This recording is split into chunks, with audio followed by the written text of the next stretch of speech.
Alors, vous voyez ici le programme. Je suis Michael Bourg, responsable de projet chez Suisse Mobile et je vous accompagne tout au long de ce webinaire. Vous connaissez certainement notre appli et les routes. Une tâche de Suisse Mobile, entre autres, est de coordonner la mobilité douce et les mesures. Sous l'égide de l'OFRU, nous menons des projets des routes vélo et des projets de loisirs et nous organisons de tels webinaires. 300 personnes se sont inscrites à ce webinaire. Cela montre que ces séminaires, ces webinaires sont d'un grand intérêt. Nous nous en réjouissons. Que font les partenaires dans les cantons? Nous souhaitons que dans les cantons, on puisse prendre des décisions bien fondées sur les données fiables, qu'il s'agisse de résoudre des problèmes parce qu'il y a des conflits sur les mêmes routes et tronçons ou qu'il s'agisse de planifier d'autres routes. Nous sommes convaincus que les données mènent à des meilleures décisions et donc mènent à une construction de routes qui fonctionnent bien, qui sont bien utilisées et comprises par les utilisateurs et utilisatrices. Il y a beaucoup de possibilités de relever des données et de les analyser. Beaucoup de choses ont changé ces dernières années. Nous souhaitons vous donner un aperçu des possibilités, parler des bases théoriques et des bonnes pratiques. Nous avons déjà choisi des projets concernant les VTT parce que c'est là où on a le plus de besoin de rattrapage. Je souhaite la bienvenue à Daniel Sauter, sociologue, qui s'occupe tous les jours de la prise de décision, du comportement au niveau social. Il a élaboré un monitoring et il participe également au microcensus national Mobilité douce, que vous connaissez certainement.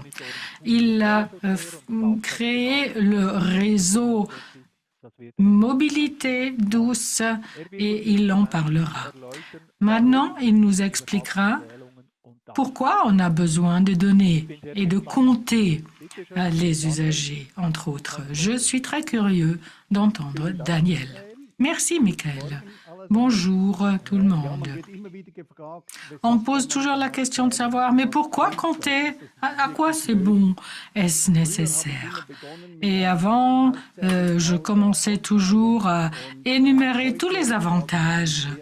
Aujourd'hui, je repose une autre question en disant, est-ce que tu as un problème à résoudre?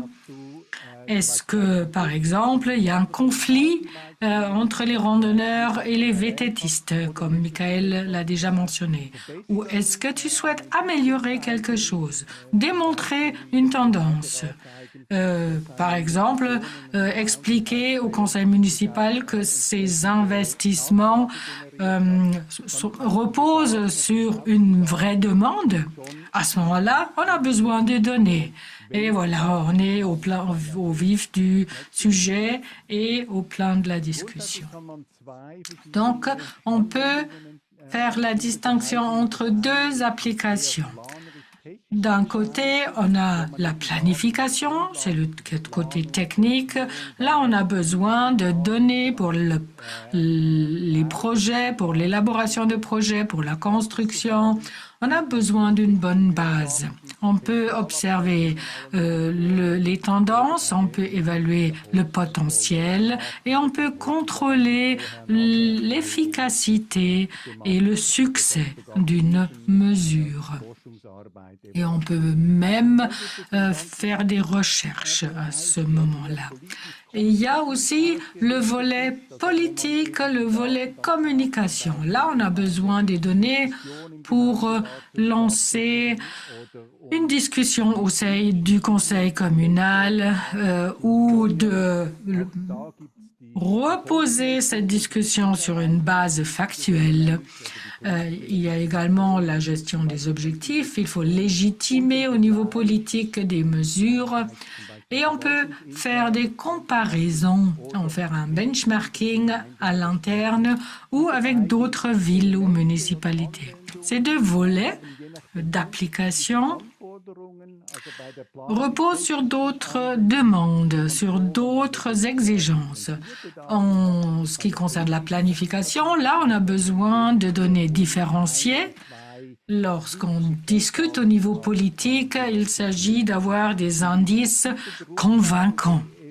Et c'est ça la base qu'il faut élaborer. D'un côté, on a besoin donc d'indicateurs pour savoir qu'est-ce qu'on veut savoir, quelles sont les méthodes grâce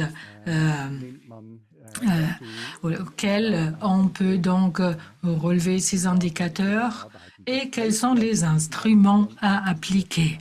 Donc les instruments découlent des deux premières questions.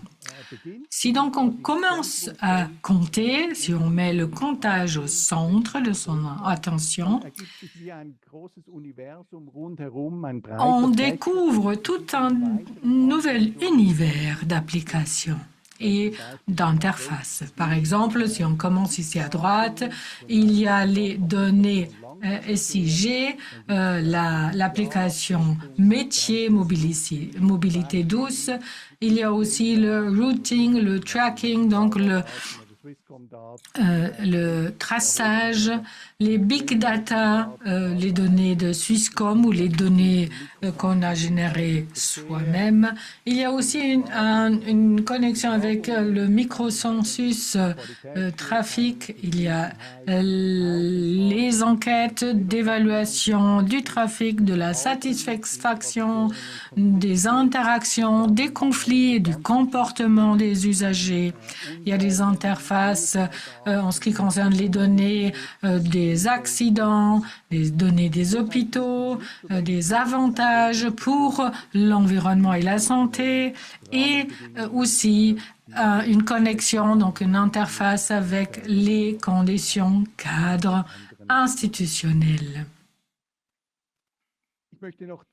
Permettez-moi d'aborder encore 2-3 questions qu'on pose souvent. La question qu'on me pose souvent est de savoir quelles données faut-il relever et avec quelle cadence. Mais quelles sont les bonnes données? Tout dépend de l'objectif à atteindre, tout dépend des attentes. Donc cela peut varier d'un endroit à l'autre. Mais il est toujours censé d'avoir des données relevées au niveau national, donc d'avoir des indicateurs nationaux qui nous permettent d'avoir une orientation. Quel est le volume de données?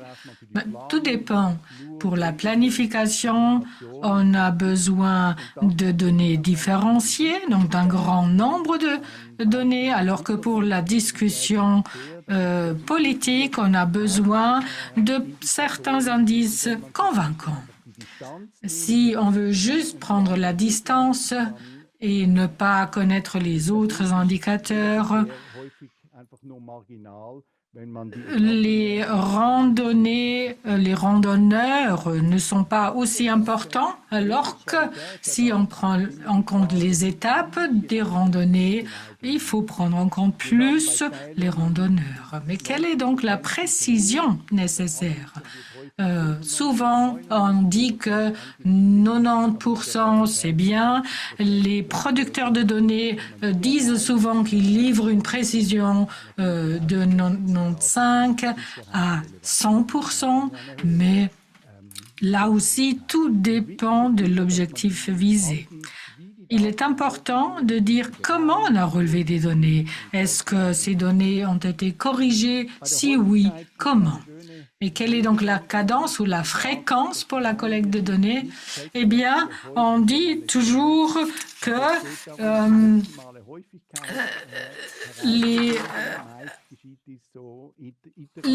voilà, peser le cochon plus souvent ne le fait pas grossir plus vite. Donc, tout dépend de l'objectif visé, encore une fois, pour déterminer la fréquence optimale.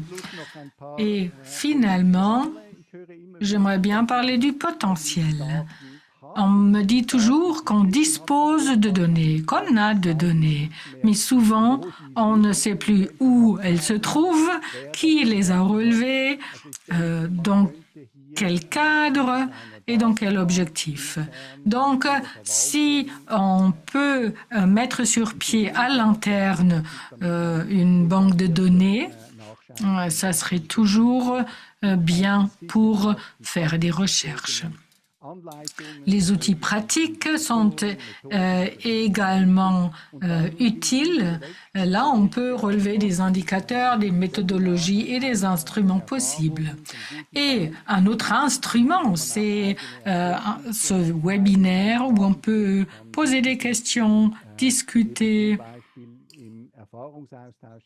échanger ces expériences. Et il y a d'autres webinaires que vous voyez ici à droite. Merci beaucoup pour votre attention. On se revoit tout à l'heure. Merci Daniel Sauter pour cet aperçu global. Je trouve cette image de l'univers très belle. Tu nous as montré l'univers de toutes les possibilités. On va donc essayer de nous orienter maintenant. Peut-être que vous avez déjà des questions, mesdames et messieurs. Cliquez sur le bouton F et A, questions et réponses, et saisissez vos questions. Ces questions seront transmises à nous et on va essayer d'y répondre à la fin de ce séminaire. Si vous souhaitez adresser votre question à une personne particulière, indiquez-le, s'il vous plaît. Dans notre univers des possibilités, on passe à notre planète. C'est la planète d'Adrien Hochreiter. Il travaille à la ZAW, la Haute École des sciences appliquées de Zurich, et il y fait des recherches. Il parlera aujourd'hui des expériences tirées de la recherche appliquée. Et il m'a dit que maintenant, il y a déjà des technologies d'utilisation de drones. Est-ce que tu vas nous en parler? Oui, absolument. Merci, Michael. Et bienvenue. Je me réjouis de pouvoir parler aujourd'hui de nos expériences tirées de la recherche appliquée.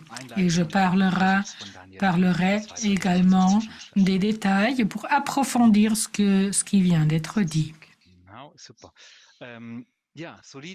Alors, les données solides permettent de prendre des décisions fondées et d'objectiver les discussions très émotionnelles. Nous le savons et c'est la raison pour laquelle on considère qu'un monitoring est toujours nécessaire. Pour nous, il est toujours important d'avoir une bonne base pour la prise de décision et pour formuler des arguments. Le rôle de la recherche de notre haute école est de tester de méthodologies, d'une combinaison de méthodes, notamment aussi de contrôler l'efficacité de mesures.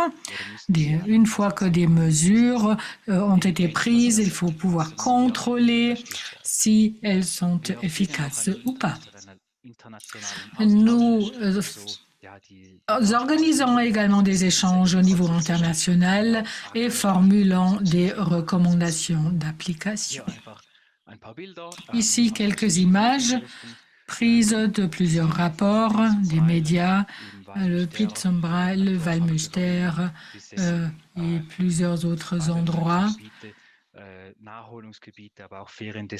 Ce sont les destinations où on passe des vacances, où on passe ses loisirs, et donc on cherche des informations sur le sport de loisirs. La question est toujours de savoir qu'est-ce qui caractérise un bon monitoring. À mon avis, il faut avoir un concept solide pour faire un monitoring qui tienne la route.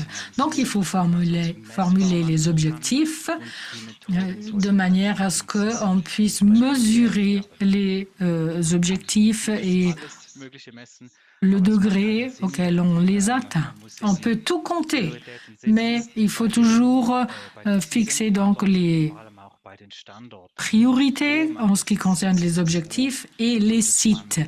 Où est-ce censé et pertinent de mesurer quelque chose? Il faut donc, pour résoudre cette question, formuler le résultat escompté. À ce moment-là, on peut le décrire avec, on peut comparer les attentes à la réalité. Il y a plusieurs méthodes. Des données méta doivent être documentées pour savoir s'il y a des lacunes. Si on peut combler les lacunes, il faut savoir où se trouvent les appareils de mesure pour répondre aux questions posées. Et un monitoring doit aussi pouvoir être répété. Et je le sais, une fois qu'on a terminé un projet, on pense que les données ne sont plus importantes, mais le contraire est le cas. Il faut toujours penser à l'archivage des données pour démontrer l'évolution au fil du temps. La prochaine étape, une fois qu'on a établi le concept, c'est de passer au comptage ou à l'évaluation sur place. Il y a plusieurs méthodes qui ont leurs avantages et inconvénients. On parle ici de comptage automatique avec des appareils sur place qu'on peut utiliser de manière ponctuelle. L'avantage est qu'on peut compter de manière très précise sur place. On a une précision de 90% et plus. Le danger est que les compteurs soient visibles. Donc, il y a toujours un risque de vandalisme. Et ces compteurs sont assez chers. Mais on peut combiner plusieurs méthodologies. On peut appliquer les comptages automatiques avec les données GPS, par exemple, qui ne sont pas chères, mais c'est vraiment un black box. On ne sait pas très bien comment ces données ont été produites. Et souvent, il y a ce qu'on appelle un bias, donc des erreurs ou des priorités dont on n'est pas au courant. Peut-être on a mesuré juste une partie du groupe cible qu'on souhaite mesurer. J'aimerais bien parler de 3 études de cas. La télédétection, les comptages automatiques et l'enquête sur place. Et je mentionnerai les avantages et inconvénients de chaque méthode. Première étude de cas, parc naturel de Bévrin, où je me trouve actuellement. Le soleil brille. Vraiment, vous devriez tous venir ici. La question était de savoir, mais où est-ce que les utilisateurs et utilisatrices se trouvent pendant tout l'hiver? On veut savoir où est-ce que les gens descendent en ski. On voulait prendre en compte tous les types de sports d'hiver. Et on l'a fait grâce à un drone. Un drone a pris des photos et a fait une évaluation grâce à un certain algorithme. Vous voyez ici, plus c'est rouge, plus on a trouvé de traces de ski. Et on voit que assez souvent, les gens dépassent les zones autorisées. Et effectivement, les gardes-faunes et les gardes-chasse nous ont confirmé cette information. Beaucoup de personnes dérangent les animaux pendant l'hiver.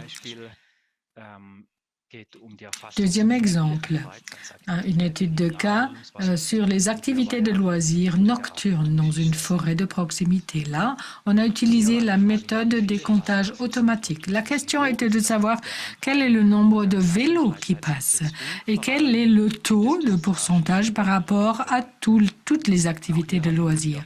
Et on voulait savoir également, est-ce qu'il y a une différence entre le jour et la nuit. On ne voulait pas faire l'analyse dans tout le périmètre, mais on a fait une sélection. On a saisi toutes les activités et on a fait une étude à long terme grâce aux compteurs automatiques qui nous ont permis de le faire. Le résultat était cette carte. Donc, plus les cercles sont grands, plus il y avait de personnes qui passaient. Et ici, Galgenhubel, c'est le site. Là, on a eu 361 passages par jour, mais aussi quelques passages pendant la nuit. Mais plus on montait en altitude, moins il y avait de passages. Donc, il reste des zones pour les animaux qui ne sont pas dérangés. Qui donc peuvent se reposer. C'est bon à savoir. Et on a une troisième étude de cas à Heuronen, près de Einsiedeln. Là, on a fait une enquête sur le terrain concernant les VTT. On voulait savoir quel est le nombre de VTTistes qui passent et que font-ils ou elles sur place. Le périmètre était assez restreint. On voulait avoir aussi des informations sur l'utilisation des tronçons, des sentiers et des personnes. On voulait savoir qui sont ces VTTistes. Donc, on a opté pour mener une enquête sur place dans le contexte des VTT. On voulait savoir quel est l'âge des VTTistes et vous voyez ici cette courbe.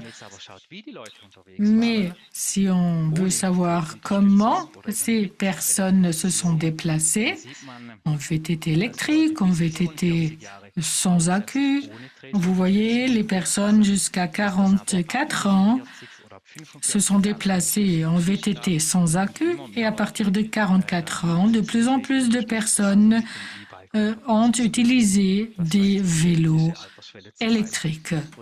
Donc 44 ans, ça semble être donc un seuil d'âge où les gens changent de type de locomotion.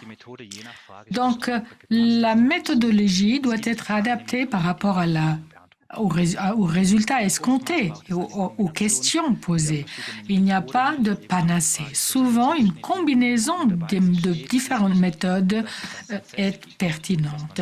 Le plus important, c'est d'avoir un concept, de savoir ce qu'on veut compter et les comptages doivent pouvoir être répétés. Voilà. Merci beaucoup pour votre attention. Merci, Adrien Hochreiter. C'est très cool d'avoir une haute école en Suisse qui se penche sur ces questions. Tu peux avoir un coup de pub pour les différentes zones où tu te trouves. Je suis tout à fait d'accord. Donc maintenant, on connaît les concepts et les méthodes. Maintenant, on va approfondir le sujet.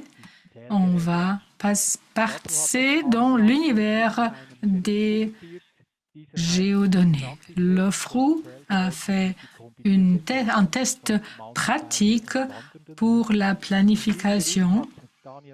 Et c'est Daniel Sauter, que vous connaissez déjà, qui a élaboré ce rapport. Je ne l'ai pas encore lu. Donc, Daniel, puisqu'on part du principe que vous ne l'avez pas encore lu, vous non plus. Donc, Daniel va nous le présenter. Merci, Michael. Je me réjouis de pouvoir le présenter. Ce rapport a été élaboré avec Benny, Gianni et Allegra Trails et moi. On a testé des appareils qu'on peut utiliser de manière flexible le long des sentiers et des appareils qui sont faciles à installer. Il y a 3 systèmes d'appareils, capteur infrarouge et boucle à induction de EcoMulti, de EcoCanter. Deuxièmement, la technologie radar de Polair, c'est la deuxième image en haut à gauche, et le XCR avec un panneau solaire. Et troisièmement, le capteur infrarouge Swiss Spike and Padlight de Swiss Traffic. Nous n'avons pas pris en compte les scanners laser et caméras parce qu'on a besoin d'un main pour les installer. Donc, on a besoin d'un permis de construire pour les installer de manière sûre. On a fait un test au pass Bernina parce qu'on voulait avoir une situation pas trop complexe. On voulait avoir un sentier d'environ 3 mètres de large où il y a des VTTistes et des randonneurs. Donc, on a sélectionné 2 itinéraires. On les a emplacés sur une surface plate et une surface qui monte. Toutes les données de toute la saison devaient être analysées, mais on était confronté à des problèmes techniques et à du vandalisme, donc ce n'était malheureusement pas possible. Les résultats. Donc, si on compte les VTTistes et les randonneurs, et on compte donc les passages, on voit que le résultat est bon à très bon. Il y a quelques valeurs qui ne sont pas aussi précises que voulu. Vous voyez ici les écarts jusqu'à 5%. Ce sont des résultats très bons. S'il y a des écarts jusqu'à 10%, les résultats sont considérés comme bons. La distinction entre les randonneurs et VTTistes est parfois difficile. Les VTT sont mieux recensés que les randonneurs en général. Et lorsque ça monte, c'est mieux, les données sont mieux saisies que dans les régions plates. Et c'est exactement le contraire de ce qu'on pensait. En ce qui concerne EcoMulti, là, les VTT sont bien saisis avec bike et pied. Beaucoup de VTTistes sont identifiés comme randonneurs, donc c'est une erreur. Et chez Paul R et XCR, l'écart est souvent assez grand. Mais le résultat est assez concluant lorsqu'on regarde la détection directionnelle. Si on prend les randonneurs et VTT ensemble, le résultat est acceptable à bon. Si on ne prend que des randonneurs, c'est moins le cas.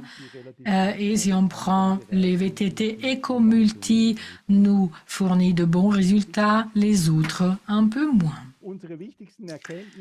Quelles sont donc nos conclusions? Il est important d'investir du temps pour installer les appareils et les ajuster. Théoriquement, c'est plug and play et pourtant, souvent, on est tributaire d'un support en ce qui concerne l'ajustement et ça peut prendre des mois. Si on commence la planification au début de la saison en pensant que les résultats pourraient être obtenus rapidement, on fait fausse route. Il faut vraiment prendre du temps. Le camouflage est toujours un grand défi, surtout en terrain alpin. Donc, si vous êtes au-dessus de la limite des arbres. Et le bétail constitue toujours un défi aussi. Donc, si vous camouflez les appareils, si vous les cachez bien, si vous les installez de manière stable, ça vaut la peine parce que là, vous aurez moins de vandalisme. Nous, avec EcoMulti, c'est l'expérience qu'on a pu faire. La question est toujours, est-ce qu'il faut avertir les gens du comptage ou est-ce que c'est un inconvénient parce que cela évoque la curiosité des gens et provoque du vandalisme? Nous, on a donc renoncé à attirer l'attention des gens sur ce comptage. Ensuite, on a eu affaire à du vandalisme. On a signalé les caméras et ça n'a rien changé. Donc, les types d'appareils changent rapidement, mais la technologie qui est utilisée change très lentement, en fait. Donc, on peut utiliser la même technologie sur un certain laps de temps. Et voici les rapports. À gauche, c'est ce que je viens de vous résumer. Et à droite, il y a donc des concepts d'application qui sont décrits et les appareils, les technologies. Merci de votre attention. Merci à l'OFRU et au groupe d'accompagnement pour votre soutien. Merci encore une fois, Daniel, pour cet aperçu.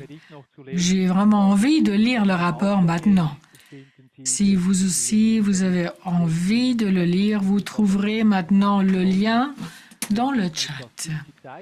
C'est un rapport d'une 70aine de pages, donc un petit week-end vous suffira pour le lire. On nous a posé la question de savoir si vous pourriez donc obtenir les transparents. Bien sûr, vous les recevrez dès demain en allemand et en français. Tout aussi bien que la vidéo qui sera mise à votre disposition. Adrien Steuer de Bike Netzwerk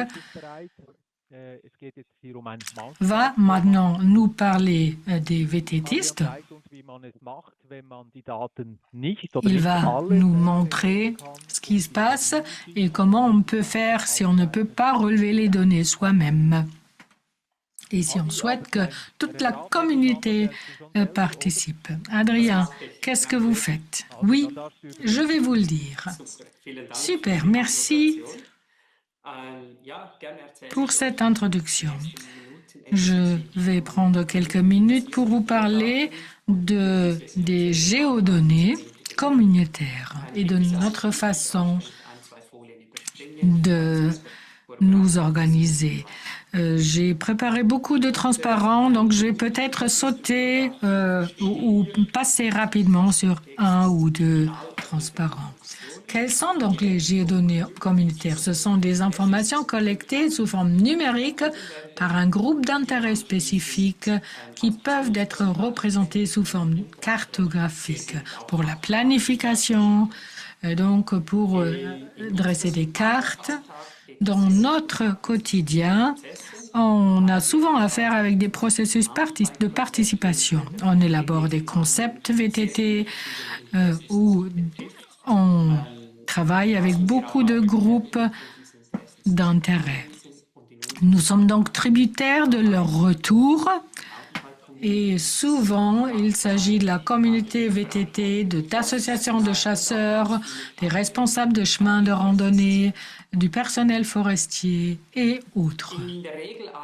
En règle générale, on aime travailler dans le cadre d'ateliers de travail, de workshops, qui se prêtent vraiment au recueil de données des différents groupes d'intérêt ou groupes cibles. Donc là, on sent vraiment quelle est l'ambiance, quelle est l'atmosphère et on peut maintenir les relations personnelles. Et pourtant, l'organisation de webinaires est assez laborieux et donc on organise également des webinaires, donc des séminaires en ligne. C'est un peu moins cher et moins complexe. On a déjà pu tester des méthodes. On a fait une analyse dans le canton de Lucerne Et pour la planification des réseaux de sentiers VTT, on a travaillé dans le canton de Schwyz. Les questions étaient similaires. On voulait savoir où est-ce qu'ils sont ces VTTistes? Quels sont ces sentiers qu'ils empruntent? Est-ce qu'ils passent ailleurs? Est-ce qu'il faut planifier des offres complémentaires? Quels sont les sentiers qu'ils estiment ou qu'ils jugent très importants ou moins importants? Donc, on voulait connaître toutes leurs activités. Ici, on a utilisé une méthode pour la planification du réseau, mais il y a d'autres méthodes dont je vais rapidement parler tout à l'heure. La méthode est une méthode qui ressemble à une enquête interactive. J'aurais bien voulu vous la montrer en live, mais avec 300 personnes, c'est assez risqué au niveau technique. Je ne voulais pas risquer de faux pas techniques, donc j'espère que je peux vous expliquer cette méthode de manière concluante. On travaille souvent avec une enquête en ligne en 3 étapes. Dans la première étape, c'est une enquête qualitative. Les participants remplissent un formulaire. L'avantage de cette application est qu'on a des données solides et cela se montre lorsqu'on évalue les résultats.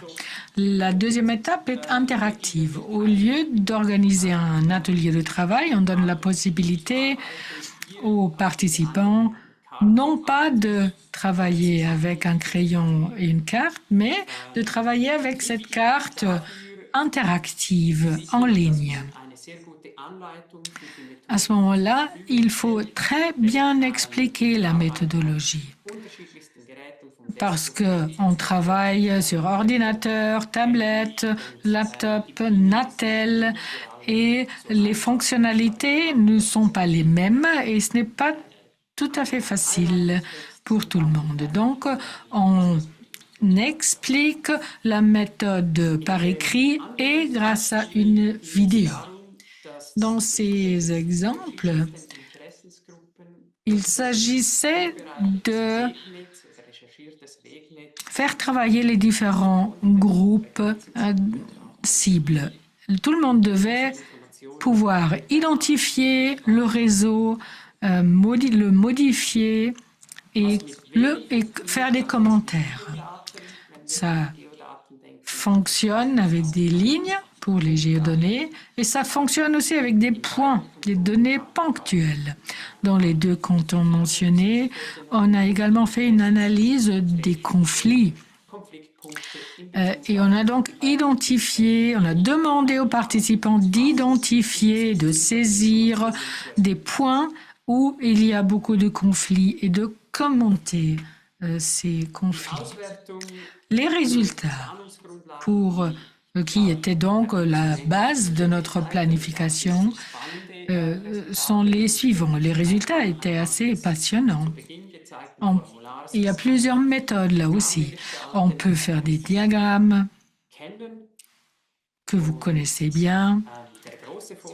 L'avantage de ces géodonnées est qu'on peut les présenter, visualiser en 3D. Vous voyez ici les zones de chasse. Vous voyez ici l'évaluation des chasseurs et chasseresses dans leur zone de chasse. C'est leur évaluation des activités des VTTistes dans leur zone de chasse. La question est donc de savoir où passent les VTTistes. Vous le voyez ici, ce sont les lignes en noir. Alors que les lignes en jaune, ce sont les sentiers considérés très importants par les VTTistes. Et si vous pouvez joindre les 2 résultats et les visualiser sur une même carte, c'est très pertinent, très parlant. Là, on peut calculer la longueur des sentiers, là, on peut calculer où les sentiers devaient passer et ce que la planification et la maintenance va coûter. Ici, vous voyez aussi des points de conflit. Derrière chaque point, vous trouverez plus d'informations. Par exemple, la planification de mesures. Et vous pouvez y accéder.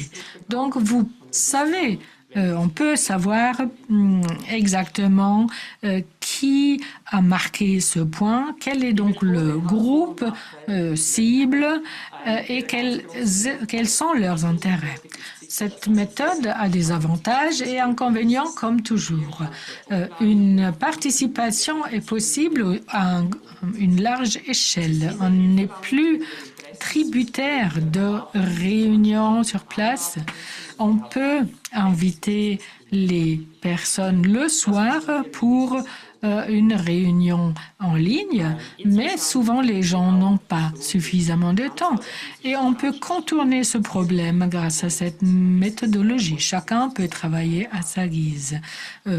Les coûts sont moindres.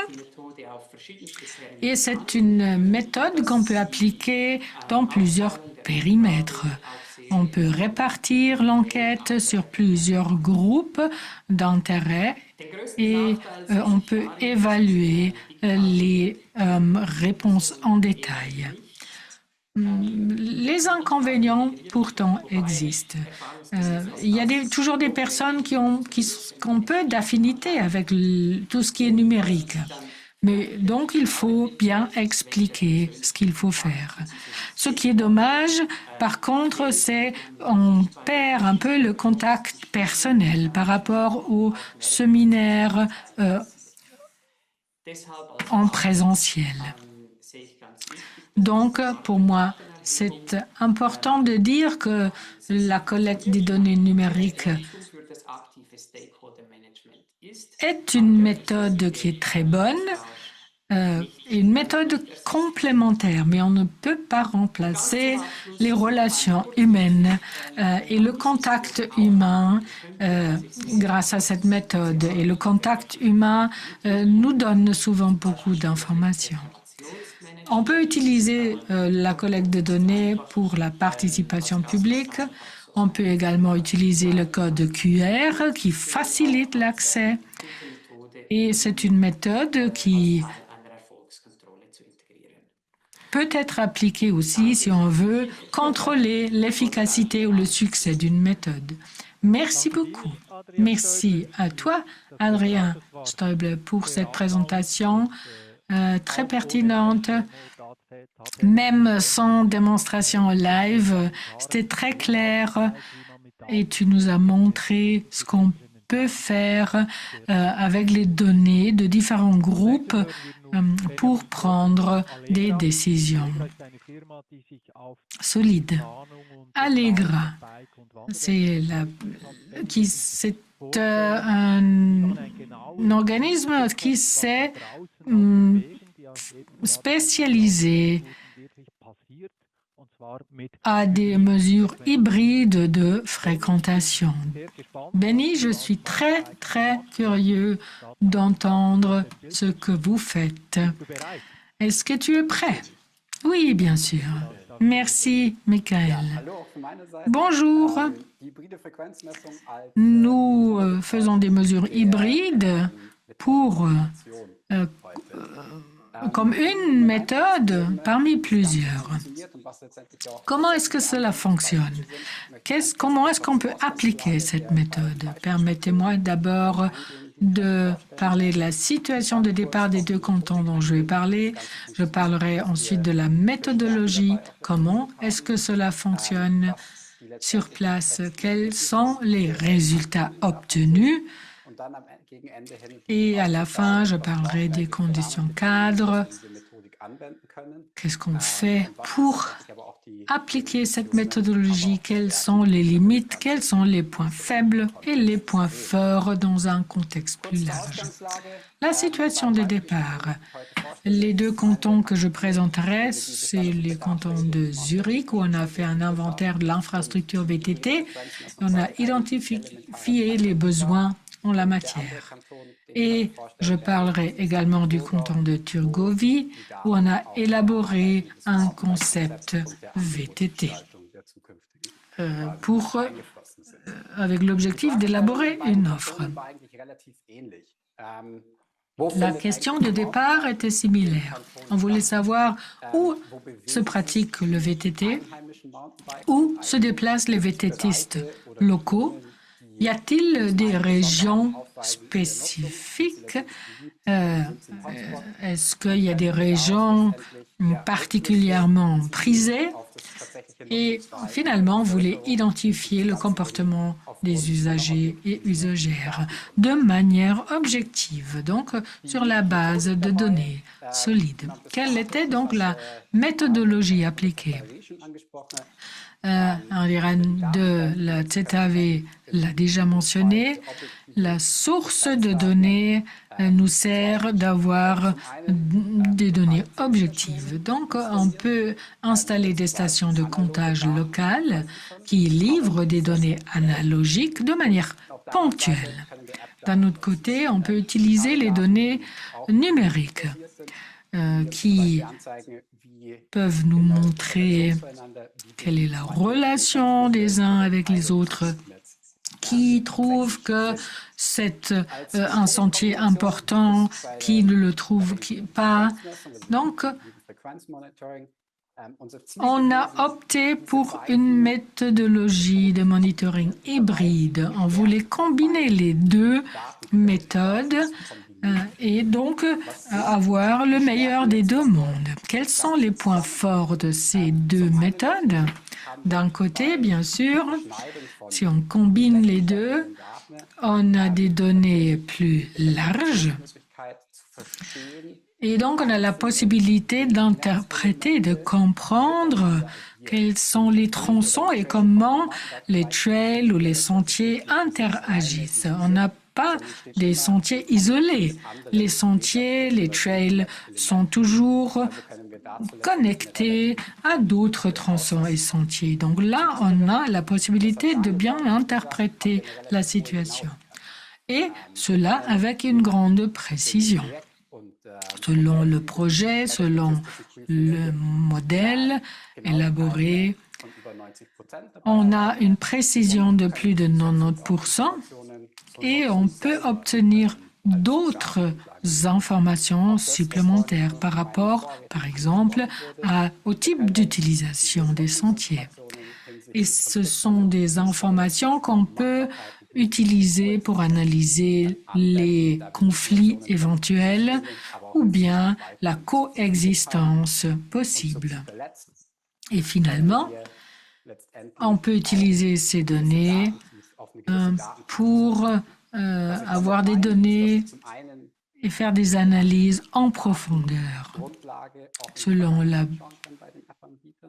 qualité des données, on peut faire une évaluation de la situation dans le passé et on peut aussi prendre des données spécifiques concernant une petite zone, un paramètre ou un sentier.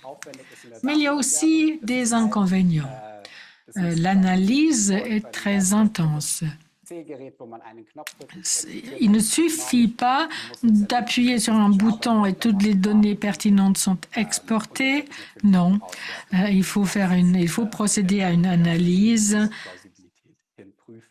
et vérifier les données par rapport à leur plausibilité. Donc cela prend du temps. Quels sont donc les résultats? J'aimerais bien d'abord parler du canton de Thurgovie. Dans ce canton, en novembre 2022, On a installé 8 appareils de comptage, 4 sur les trails, le reste dans une zone particulière, dans les routes forestières. Les comptages ont été commencés en novembre 2022 et on voulait juste collecter des données. Donc, on a fait un monitoring hybride et voici les résultats. Dans le canton de Thurgovie, vous voyez ici les sentiers en différentes couleurs, en bleu, en rouge. Et vous voyez les sentiers VTT en 2022 au sein du canton de Thurgovie. Vous voyez que dans ce canton, on utilise le VTT partout dans la forêt, mais il y a des zones plus fréquentées que d'autres, autour de Frauenfeld, de Weinfelden ou de Fischingen, par exemple. Là, il y a plus de VTTistes qu'ailleurs. Quelles sont les conclusions? Eh bien, on pouvait identifier le comportement des usagères et usagers en Thurgovie. On pouvait également lier ces données au canton voisin, le canton de Zurich. Donc, on savait qu'il y avait moins de pression d'utilisation dans certaines régions. On pouvait dire quelles sont les préférences de certains VTTistes.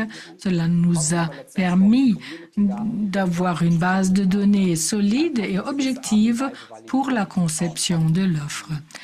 Et on pouvait vérifier si les trails mentionnés par des groupes d'intérêt étaient effectivement aussi utilisés par d'autres groupes d'intérêt ou de groupes cibles. Je passe au canton de Zurich rapidement. Là, on a pris des mesures à moins d'emplacements. On a eu 6 emplacements, donc 3 appareils sur les trails, 3 sur les routes forestières. On a mesuré des données pendant 8 mois. Et voici le résultat autour de la ville de Zurich. Les couleurs sont différentes. En vert, c'est les forêts. En rouge, les fréquences. Donc, la fréquentation pour l'année en question. Plus c'est rouge foncé, plus il y a de VTTistes. Et ici, vous voyez une autre visualisation de la même situation. On pouvait identifier les hotspots, donc les endroits préférés des VTTistes. Là, il y a plus de 5000 trajets à vélo par année. Donc, 36 hotspots ont pu être identifiés dans le canton de Zurich. Cela nous donne la base décisionnelle pour élaborer un nouveau concept pour les VTTistes dans le canton de Zurich. La question est toujours de savoir quelles sont les conditions cadres pour faire de telles analyses. On a besoin d'une période de mesure suffisante. Je pense qu'1 mois ou 2 mois ne sont pas suffisants.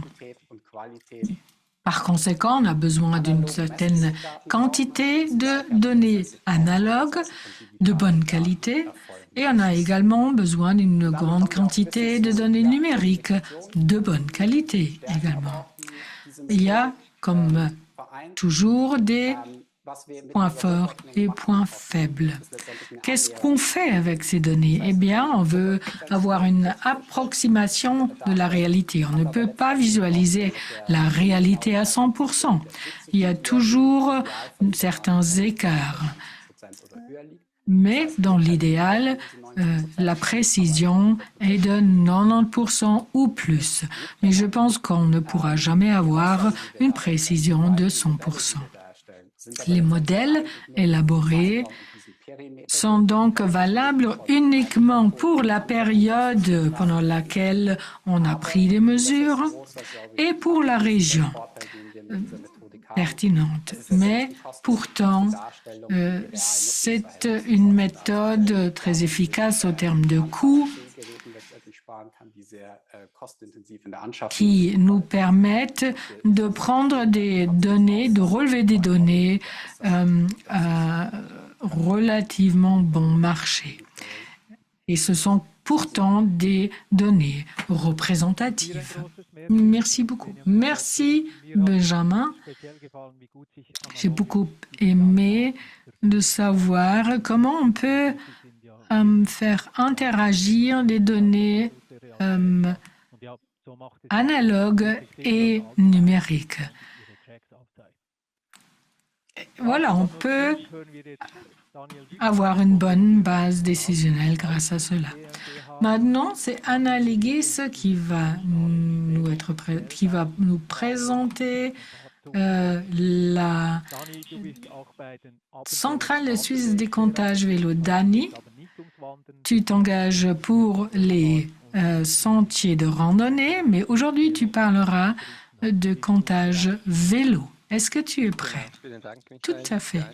Merci, Michael, et bienvenue. Je peux vous présenter la centrale des comptages vélo. J'aimerais bien vous expliquer ce que c'est. Cette centrale de comptage est dans un processus de développement. On est en train d'élaborer un concept et des publications, notamment pour l'année prochaine. Et je parlerai de nos perspectives. Les données sont relevées et la centrale de comptage a été mise sur place par Suisse Mobile. Maintenant, on a 150 postes de comptage, grosso modo, mais ce n'est pas encore tout. Là, on a donc on a juste pris en compte les postes de comptage concernant la Suisse à vélo. Nous avons ces compteurs dans les régions urbaines et rurales. Nous avons deux types d'analyses. Donc, nous pouvons également analyser les données par rapport aux indices et on peut faire des synthèses. Donc, on relève des indices, on peut les intégrer dans un tableau et avoir le résultat mois par mois dans toute la Suisse. On peut approfondir ces analyses grâce aux fiches d'information.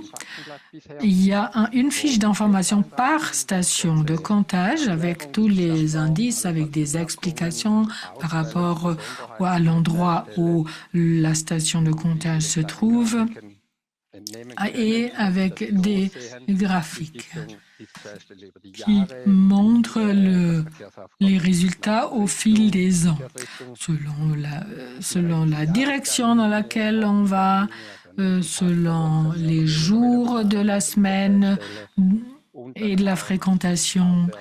Il y a également des analyses par jour.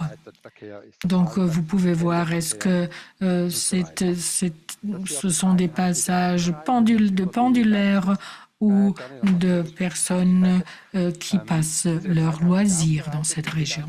Ces données sont donc traitées pour toute la Suisse et pour toutes les stations de comptage, de manière qu'on puisse bien comparer ces données. Ces indices sont donc là pour toutes les stations de comptage. Vous pouvez y accéder, vous pouvez faire vos propres comparaisons. Il y a toujours un point unique où on peut aller pour avoir les données. L'utilisation de vélos peut être relevée. Et donc, c'est un monitoring au niveau national. Quelle est la conception? Il y a d'autres analyses. Jusqu'ici, Suisse Mobile a donc opéré cette centrale de comptage et UVMA a fait le comptage pour la mobilité douce au nom de l'OFRU pour les agglomérations. Donc pas aussi détaillé que l'a fait Suisse Mobile pour la Suisse à vélo. Et il y a d'autres stations de comptage qui ont produit des données qu'on n'avait pas intégrées, nous. Maintenant, on fait des publications, c'est-à-dire on publie l'évaluation de ces données avec notre interprétation. Et d'un autre côté, comme je l'ai déjà dit, on publie les fiches d'information. Donc avec 150 stations de comptage, ça donne du travail, mais il y aura de plus en plus. Et l'Université de Lausanne, UVMA, publie donc le rapport des agglomérations. On est en train de planifier une centrale commune des comptages des passages vélo. Donc il y a une nouvelle conception. Tous les postes de comptage vélo doivent être intégrés et on pense qu'il y en aura à peu près 400. Pour l'année prochaine, on souhaite également intégrer les VTT et ultérieurement, peut-être aussi les piétons. Mais là, on a très peu de postes de comptage à l'heure actuelle. Mais ça, c'est l'idée pour l'avenir. Donc, les nouvelles publications, vous les voyez ici, les deux rapports seront intégrés. Donc, il n'y aura qu'un seul rapport, une synthèse avec les agglomérations et un portail en ligne qui montre les informations regroupées dans les fiches d'information. Et vous pouvez donc y accéder de manière numérique. À l'heure actuelle, on est en train de faire le choix du système, de définir les fonctions du portail. Cette année, on souhaite encore intégrer tous les postes de comptage vélo. Pour 2026, on planifie l'intégration des VTT. On souhaite avoir une possibilité de télécharger les données. On est en train de clarifier cette possibilité parce que les exploitants doivent donner leur accord. L'intégration de la mobilité piétonne et des chemins de randonnée pédestres est souhaitée, mais reste à être définie.